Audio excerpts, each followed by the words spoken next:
Hello student, स्वागत है आपका फिजिक्स विथ इलेक्ट्रॉनिक्स पाठशाला में। आज के इस लेक्चर में हम लोग स्टैटिस्टिकल मैकेनिक्स यूनिट फर्स्ट का एक नया टॉपिक पढ़ेंगे जिसका नाम होगा principal of equal a प्रियोरी probability. या इसी को प्रिंसिपल की जगह आप क्या यूज कर सकते हैं, पास्टुलेट भी लिख सकते हैं, postulate of equal a प्रियोरी probability. तो एक वर्ड देखिए आपके दिमाग में चुभ रहा होगा कि अप्रियोरी का मतलब क्या है। ये इस वर्ड का मतलब क्या है, ये आपके दिमाग में हिट कर रहा होगा कि इसका मतलब क्या है। ठीक, तो देखिए एप्रियोरी का अगर हिंदी में आप मतलब जानना चाहेंगे तो अप्रियोरी का मतलब होता है संभवतः। हम संभवतः वर्ड यूज करते हैं कई सारी चीज़ों को एक्सप्लेन करने में, कहते हैं संभवतः ये हो सकता था या संभवतः ये हो सकता था।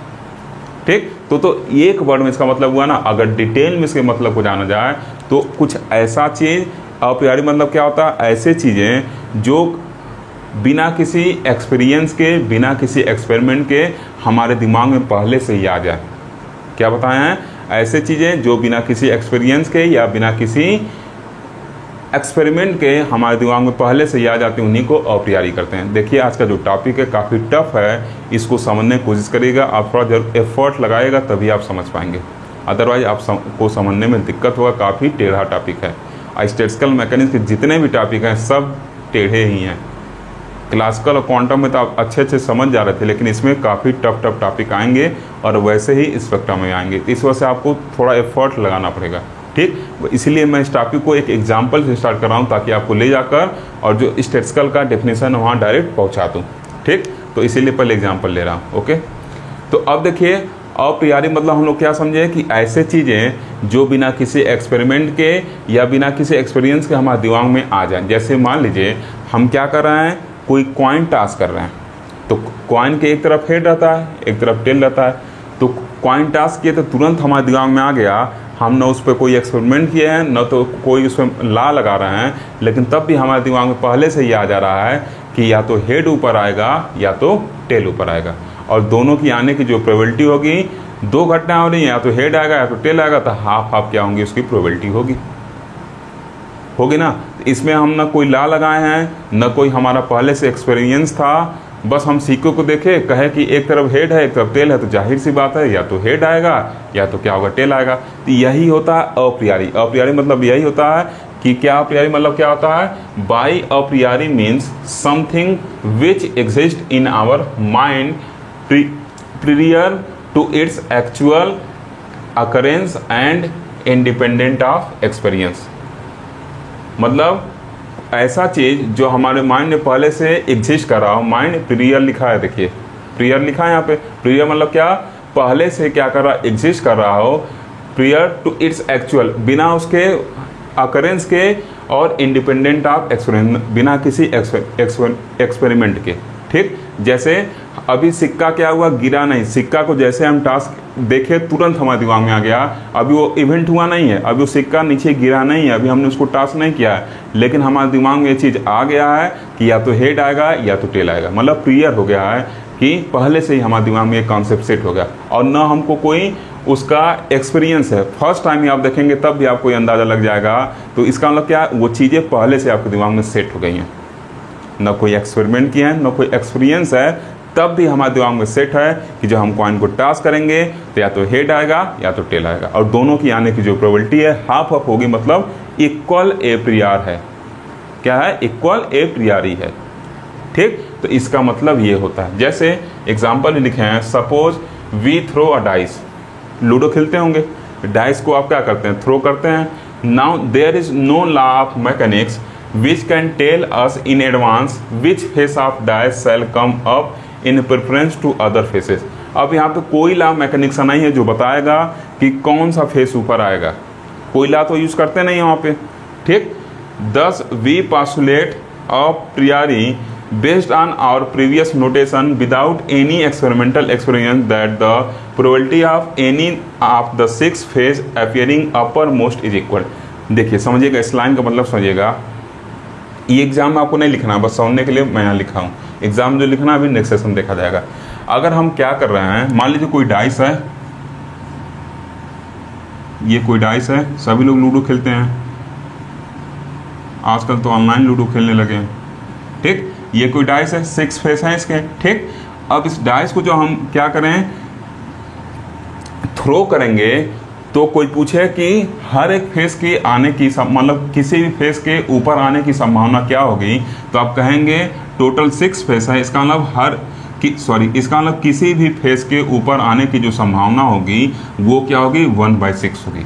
आपने अपने पूर्व ज्ञान से, किससे, प्रीवियस नोटेशन से, विदाउट एनी एक्सपेरिमेंटल एक्सपीरियंस, बिना किसी एक्सपेरिमेंटल एक्सपीरियंस के आपने अपने प्रीवियस नोटेशन से इस चीज़ की कल्पना कर लिया कि अगर हम डाइस को थ्रो करेंगे तो किसी भी पॉइंट का, चाहे 1 हो चाहे 2 हो, मतलब कोई भी नंबर हो 6 में से किसी भी नंबर का ऊपर आने का जो प्रोबेबिलिटी होगा वो क्या होगा, 1/6 होगा। तो ये हमने क्या किया, कोई प्रैक्टिकल करके निकाला नहीं इसको, न इसमें कोई मैकेनिक्स का लॉ लगाया। ये क्या था, अप्रियार था, हमारे दिमाग में पहले से एग्जिस्ट कर रहा था कि हर एक फेस के जो आने की ऊपर आने की जो संभावना होगी 1/6 होगी। और इसी को क्या कहते हैं, प्रिंसिपल ऑफ इक्वल। हर एक फेस के आने की संभावना क्या इक्वल है, 1/6। कोई पूछे 3 नंबर आने की संभावना क्या है, 3 का ऊपर आने का तो उसका भी 1/6, 1 का आने का उसका भी 1/6, 2 का आने का उसका भी 1/6, 4 का आने का उसका भी 1/6, 5 का आने का उसका भी 1/6 और 6 का ऊपर आने का प्रोबेबिलिटी क्या है, 1/6। सबको आपस में जोड़ते हैं तो प्रोबेबिलिटी क्या होना चाहिए, 1 आना चाहिए। देखिए 1 2 3 4 5 6, तो प्रोबेबिलिटी क्या होगा, 6/6 इक्वल टू 1। टोटल प्रोबेबिलिटी क्या, 1 आना चाहिए सबको ऐड करने पे। ठीक, इसका मतलब क्या हो गया, हम जब डाइस को थ्रो कर रहे हैं तो हमारे दिमाग में पहले से सेट है, बिना किसी मैकेनिक्स के ला के, बिना किसी एक्सपेरिमेंटल एक्सपीरियंस के, ये प्रीवियस नोटेशन हमारे माइंड में है कि किसी भी पॉइंट का, किसी भी नंबर का, चाहे 1 हो चाहे 2 हो चाहे 6 हो, जो ऊपर आने का प्रोबेबिलिटी होगा वो क्या होगा, 1/6 होगा। ठीक, मतलब किसी का भी 1/6, मतलब सबका 1/6 ही होगा। ठीक, तो आप ये भी कह सकते हैं किसी पॉइंट का ऊपर आने का प्रोबेबिलिटी 1/6 है, तो इसका मतलब क्या है, हर एक पॉइंट का जो ऊपर आने का प्रोबेबिलिटी है क्या, इक्वल है।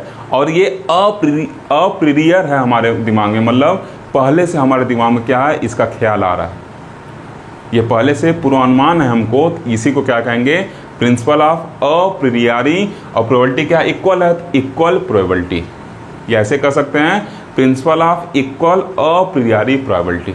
आई थिंक आप बात समझ रहे होंगे।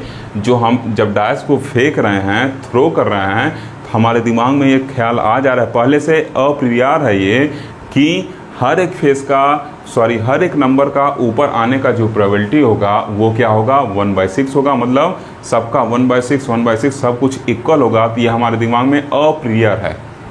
ठीक, और सबकी प्रोबेबिलिटी इक्वल है, इसका मतलब इक्वली अप्रियर है हमारे दिमाग में कि सबकी प्रोबेबिलिटी क्या होगी, सेम होगी। तो इसी क्या कहेंगे, principle of equal a priori probability.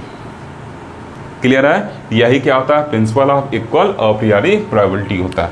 ठीक, कि हर एक इवेंट का जो प्रोबेबिलिटी है क्या है, सेम है, और हमारे दिमाग में अप्रियर हो गया है, पहले से ही वो मौजूद है। जैसे कॉइन को टॉस किए तो कोई मैकेनिक्स का लॉ नहीं लगा रहे हैं, कोई एक्सपेरिमेंट करके हम नहीं देख रहे हैं, देखे पलट के, ओ इधर हेड है इधर टेल है, जाहिर सी बात है तुरंत छोटा सा बच्चा कहेगा, अगर ऊपर टॉस करेंगे या तो हेड आएगा या तो टेल आएगा, ये तो जाहिर सी बात है। तो क्या हम कोई एक्सपेरिमेंट किए, नहीं किए, कोई लॉ लगाए वहाँ पे, नहीं लगाए, इसका मतलब अप्रियर है वो हमारे दिमाग में, पहले से सेट है प्रीवियस नोटेशन में हमारे, कि दोनों का प्रोबेबिलिटी क्या, हेड या टेल आएगा, और दोनों का प्रोबेबिलिटी क्या होगा, हाफ हाफ होगा। इसी क्या कहेंगे, इक्वल। और पहले सेट है ये ख्याल, पहले से हमारे दिमाग में है, बिना किसी अकरेंस के, उसके बिना किसी एक्सपेरिमेंट के, क्या कहेंगे, इक्वल अप्रियर। और प्रोबेबिलिटी क्या है, सबका सेम ही है, तो इक्वल अप्रियर प्रोबेबिलिटी।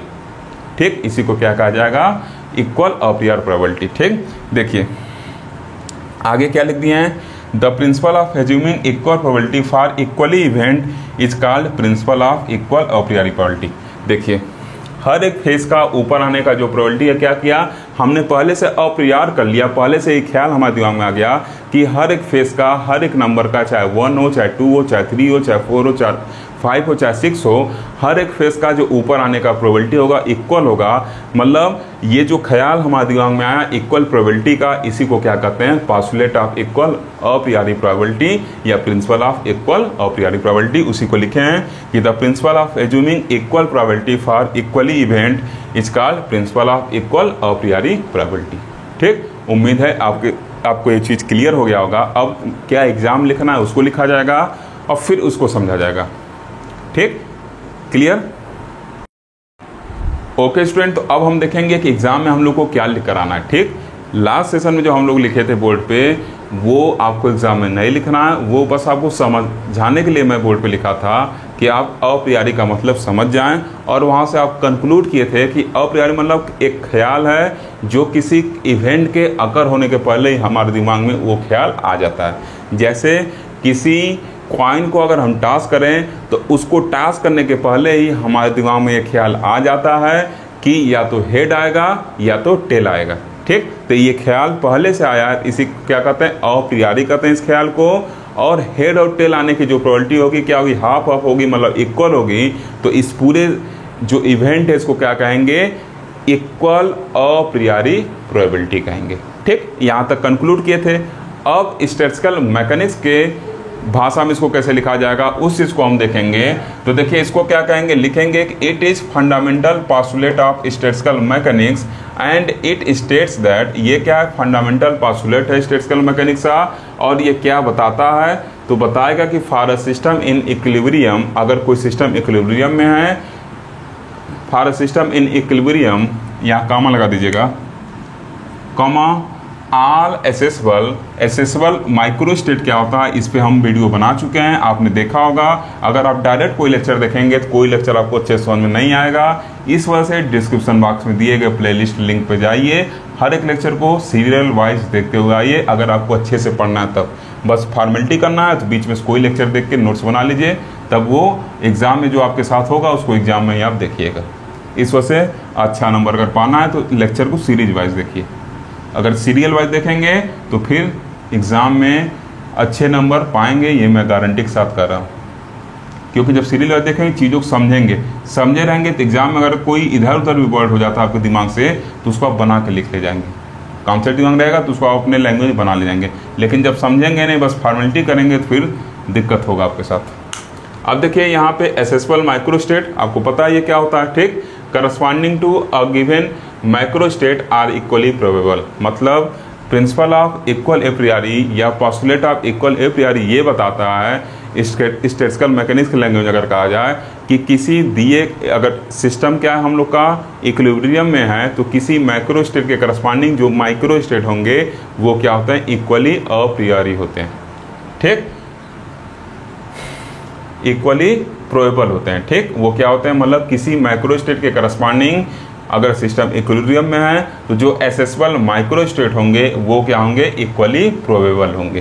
ठीक, and there is no direct proof for it, और इसके लिए कोई डायरेक्ट प्रूफ नहीं है। ठीक, इट इज रीजनेबल, ये रीजनेबल है और ये किसी भी मैकेनिक्स के लॉ को कंट्रडिक्ट नहीं करता, किसी लॉ का विरोध नहीं करता। जैसे समझाए ना कि क्या है, वो हमारे दिमाग में अप्रियार है, पहले से याद आ रहा है कि ऐसा होगा, ना उसमें हम कोई लॉ लगा रहे हैं कुछ लगा, ना वो किसी लॉ को छेड़ेगा, ना कोई लॉ हम उसमें लगा रहे हैं। ठीक, अब इस चीज़ को अभी समझा जाएगा, पहले नीचे का लाइन भी समझ लें फिर इस चीज़ को समझते हैं। ठीक, अब देखिए नीचे क्या लिखा हुआ है, दूसरा डेफिनेशन इसका लिख सकते हैं कि the probability of finding the phase point for a given system in any one region of phase space is identical with that for other region of equal extension or volume. जो दूसरा definition इसका क्या लिख सकते हैं कि probability of finding the phase point, phase point क्या होता है, इस पर भी मेरा लेक्चर बन चुका है, इसीलिए लेक्चर को सीरीज वाइज बना रहा हूँ ताकि अगर जो वर्ड यूज़ करूँ तो उसको आप पहले से फेमिलियर रहें। ठीक, finding the phase point for a given system in one region of phase space is identical with that for other region of equal extension or volume, मतलब अगर इक्वल एक्सटेंशन के क्या है, फेज स्पेस हैं, तो एक रीजन में जो फेज पॉइंट की पाए जाने की संभावना होगी वो दूसरे रीजन में पाए जाने वाले फेज पॉइंट की संभावना क्या होगी, बराबर होगी। मतलब डिफरेंट रीजन में अगर वो इक्वल एक्सटेंशन के हैं तो फेज पॉइंट के पाए जाने की संभावना क्या होगी, इक्वल होगी। यही क्या है, this postulate is known as equal a priori postulate, और यही जो पॉस्टुलेट है इक्वल अप्रियारी प्रोबेबिलिटी वाला पॉस्टुलेट कहलाता है। ठीक, अब देखिए नीचे क्या लिखे हैं, in classical mechanics every point in phase space is represented by a possible microstate of the system. Classical mechanics में फेज पॉइंट को हम क्या कहते हैं, माइक्रोस्टेट कहते हैं। ठीक, और ये क्या है, ये क्लासिकली डिफाइन किए ऊपर वाला, और नीचे वाला डेफिनेशन क्वांटम मैकेनिकली, मतलब ये क्लासिकल स्टैटिस्टिकल मैकेनिक्स का पार्ट है, ये क्वांटम स्टैटिस्टिकल मैकेनिक्स का पार्ट है। और इसी फेज पॉइंट को क्लासिकली हम क्या कहते हैं, माइक्रोस्टेट कहते हैं, जिसको यहाँ पे यूज किए हैं। ठीक, तो पहले दूसरे डेफिनेशन को समझ लीजिए, तब फिर पहले चलते हैं, क्योंकि थोड़ा सा इरेज करेंगे। ठीक, पहले आप स्क्रीनशॉट ले लीजिए। अब देखिए, मान लीजिए आपका फेज स्पेस है। फेज स्पेस क्या होता है, फेज पॉइंट क्या होता है, फेज ट्रेजेक्टरी क्या होता है, सब कुछ हम लोग पढ़ चुके हैं। मान ले रहे हैं फेज स्पेस है। ठीक, इसको छोटे छोटे सेल में डिवाइड कर दिए। अगर एक सेल ये उठाए और एक सेल ये उठाए, तो जो इस सेल में फेज पॉइंट की पाए जाने की प्रोबेबिलिटी होगी, वही क्या होगी, इसमें भी होगी, क्योंकि सबका साइज क्या लिया, हम सेम लिए हैं। वो नीचे वाला लाइन यही बता रहा है कि डिफरेंट डिफरेंट रीजन में फेज स्पेस के अगर इक्वली एक्सटेंशन के हैं, तो जो फेज पॉइंट की पाए जाने की संभावना होगी वो क्या होगी, इक्वल होगी। वो क्या होगी, इक्वल होगी, या आइडेंटिकल, उसी कह सकते हैं, आइडेंटिकल होगी। ठीक, तो ये क्वांटम मैकेनिकली क्या कर रहे हैं, डिफाइन कर रहे हैं किसको, पास्टुलेट को, इक्वल अप्रियरी के प्रोबेबिलिटी वाले पास्टुलेट को। ठीक, लेकिन क्लासिकल मैकेनिकली क्या होगा, ऊपर उस चीज़ को आप देखा जाएगा। ये आप समझ चुके होंगे। अगर सेम एक्सटेंशन का मतलब सेम साइज सेम शेप का अगर क्या है, या ऐसे कहिए आइडेंटिकल रीजन है, दो आइडेंटिकल रीजन है फेज स्पेस में, तो उस पर जो फेज पॉइंट के पाए जाने की संभावना होती है वो भी क्या होती है, आइडेंटिकल होती है। And this postulate is known as postulate of equal a priori probability. और इसी पास्टुलेट को postulate of equal a priori probability कहते हैं, या principle of equal a priori probability कहते हैं। ठीक, अब ऊपर वाले डेफिनेशन को समझा जाएगा कि इसका मतलब क्या है। नीचे का आपको क्लियर हो चुका होगा कि क्लासिकल मैकेनिक्स में जो फेज पॉइंट होता है उसी को क्या कहते हैं, हम माइक्रोस्टेट कहते हैं। ओके,